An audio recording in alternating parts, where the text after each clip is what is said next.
Si tu traverses une période étrange de ta vie, si tu sens que quelque chose en toi est différent, si tu portes un appel mais que ton chemin semble rempli d'épreuves, alors écoute attentivement ce message, parce qu'il existe des combats que seules les personnes appelées par Dieu comprennent réellement.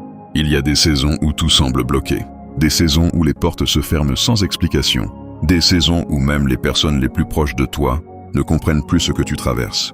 Et pourtant, malgré les combats, malgré les blessures, malgré les nuits silencieuses, tu es encore là, tu pries encore, tu espères encore, tu tiens encore. Et cela signifie quelque chose, car Dieu ne teste pas sans raison. Chaque test spirituel a un objectif. Chaque désert cache une préparation. Chaque combat développe une force intérieure. Tu dois comprendre ceci aujourd'hui. Les élus de Dieu ne sont pas abandonnés. Ils sont formés. Le premier test, le test du silence. L'un des premiers tests que traversent les élus de Dieu, c'est le silence. Tu pries, mais rien ne semble bouger. Tu demandes des réponses, mais le ciel paraît silencieux. Et dans ces moments-là, beaucoup abandonnent, parce que le silence de Dieu est difficile à supporter. L'être humain aime les confirmations immédiates. Il aime voir rapidement des signes. Il aime sentir que tout avance, mais Dieu agit souvent différemment. Il y a des saisons où Dieu enlève le bruit autour de toi pour t'apprendre à marcher par la foi. Car si tu ne crois en Dieu que lorsque tout va bien, alors ta foi dépend des circonstances. Mais une foi mature continue même dans le silence. Abraham a connu le silence. Joseph a connu le silence. David a connu le silence. Même Jésus sur la croix a traversé un moment où tout semblait silencieux. Et peut-être qu'aujourd'hui, tu te demandes pourquoi Dieu tarde. Mais parfois, le silence est une préparation. Dieu travaille dans l'invisible. Pendant que tu attends, il construit. Pendant que tu pleures, il prépare. Pendant que tu doutes, il ouvre déjà des chemins.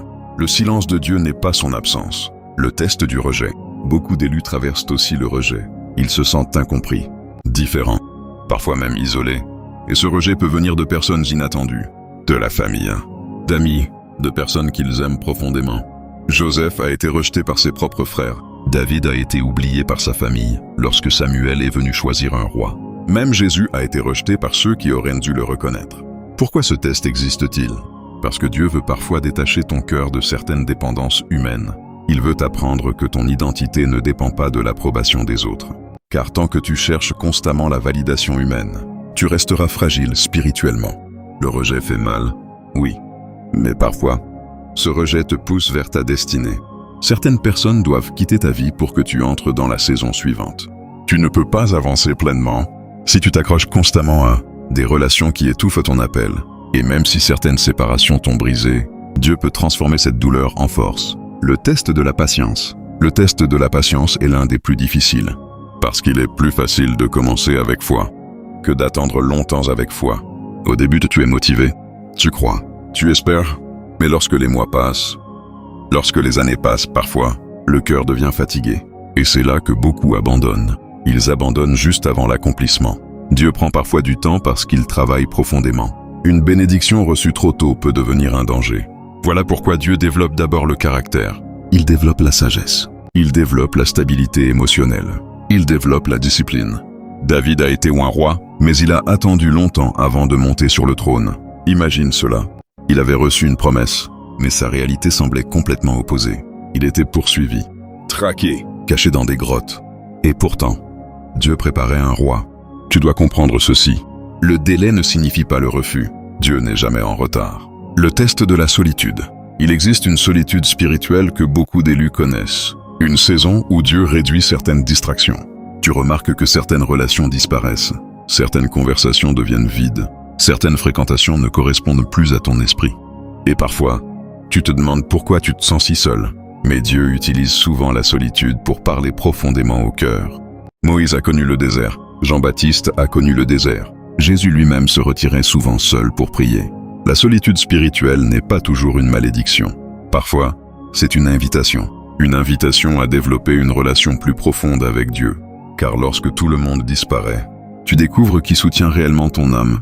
Et dans cette solitude, Dieu construit souvent les personnes les plus fortes spirituellement. Le test de la tentation. Chaque élu traverse aussi des tentations, des combats intérieurs, des désirs, des pensées, des distractions. L'ennemi attaque souvent les personnes appelées, parce qu'il sait qu'une destinée peut toucher beaucoup de vies. Jésus lui-même a été tenté dans le désert, Mais écoute bien ceci. La tentation n'est pas le péché. Le combat ne fait pas de toi une mauvaise personne. Le vrai danger, c'est de rester dans les compromis. Dieu cherche des personnes sincères, pas des personnes parfaites. Lorsque tu tombes, relève-toi. Lorsque tu échoues, retourne vers Dieu. Ne laisse pas la culpabilité t'éloigner du ciel, car beaucoup de personnes abandonnent, non parce qu'elles ont échoué, mais parce qu'elles ont cessé de croire que Dieu pouvait encore les relever. Mais la grâce de Dieu est plus grande que tes erreurs. Le test de l'obéissance. L'obéissance est l'un des tests les plus importants, parce qu'il est facile d'obéir lorsque tout est logique. Mais parfois, Dieu demande des choses que l'esprit humain ne comprend pas immédiatement. Noé a construit une arche avant même de voir la pluie. Imagine les moqueries. Imagine les critiques. Pourtant, son obéissance a sauvé sa famille. Beaucoup d'élus perdent leur paix parce qu'ils veulent comprendre chaque détail avant d'obéir. Mais la foi commence là où le contrôle humain s'arrête. Parfois, Dieu te demande simplement d'avancer. Même si tu ne vois pas encore tout le chemin, l'obéissance ouvre des portes que l'intelligence humaine seule ne peut ouvrir. Test de l'humilité. Dieu résiste aux orgueilleux. Voilà pourquoi beaucoup d'élus passent par des saisons d'humiliation. Non pour les détruire, mais pour protéger leur cœur. Le succès sans humilité devient dangereux. Certaines personnes veulent la gloire, mais ne sont pas prêtes à porter le poids spirituel qui l'accompagne. Dieu travaille donc profondément le caractère. Il enlève l'orgueil caché. Il brise l'arrogance. Il enseigne la dépendance envers lui. Et ce processus est souvent douloureux, parce que l'ego humain n'aime pas être corrigé. Mais une personne humble devient capable de porter de grandes responsabilités. Le test de la foi. La foi véritable apparaît surtout dans les moments difficiles.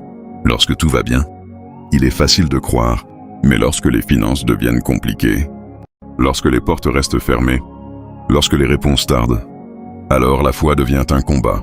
Pierre a marché sur l'eau tant qu'il regardait Jésus. Mais lorsqu'il a regardé la tempête, il a commencé à couler. C'est exactement ce qui arrive à beaucoup de personnes aujourd'hui. Elles regardent davantage leurs problèmes que la puissance de Dieu. Tu dois apprendre à nourrir ta foi plus que ta peur, car ce que tu nourris grandit. Si tu nourris constamment le doute, la peur deviendra forte. Mais si tu nourris ta foi, ton esprit deviendra stable même au milieu des tempêtes. Le test des retards. Certains élus vivent des retards inexplicables. Ils voient d'autres personnes avancer rapidement pendant qu'eux semblent bloqués, et cela peut devenir frustrant. Tu te demandes parfois, pourquoi tout semble plus difficile pour moi? Mais Dieu connaît le bon timing. Certaines portes fermées te protègent. Certaines attentes préservent ton avenir.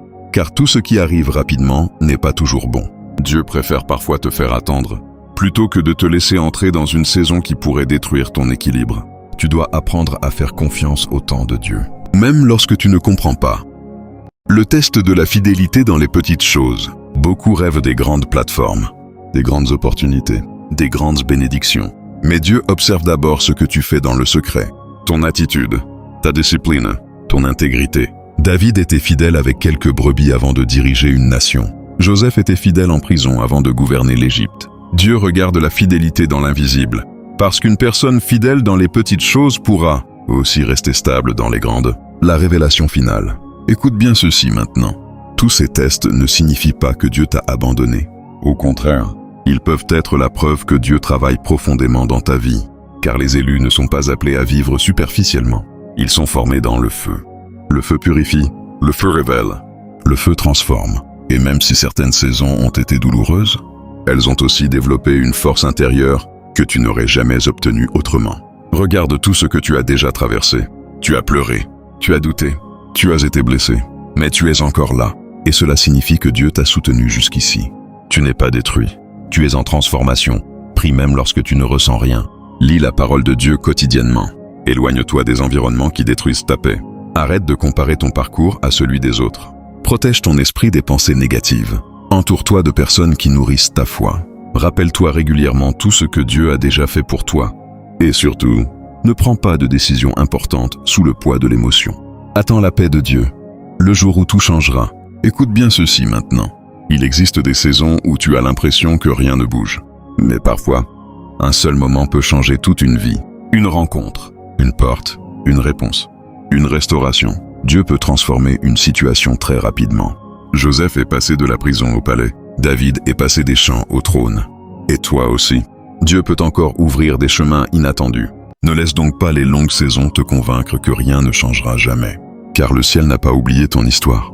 Aujourd'hui, je déclare sur ta vie Que la paix de Dieu visite ton cœur, que la force revienne dans ton âme, que les pensées de destruction quittent ton esprit, que les saisons de confusion prennent fin, que Dieu restaure ce qui a été brisé, que les portes préparées pour ta destinée commencent à s'ouvrir au bon moment, et surtout, que tu retrouves la force de continuer, parce que ton histoire n'est pas terminée. Dieu écrit encore des chapitres que tu n'as pas vus. Si ce message a parlé à ton cœur, écris dans les commentaires. Amen. Ou simplement, je tiens bon. N'oublie pas de liker cette vidéo, de la partager à une personne qui traverse une saison difficile, et de t'abonner pour recevoir d'autres messages prophétiques et inspirants. Que Dieu te bénisse et renouvelle ta force chaque jour.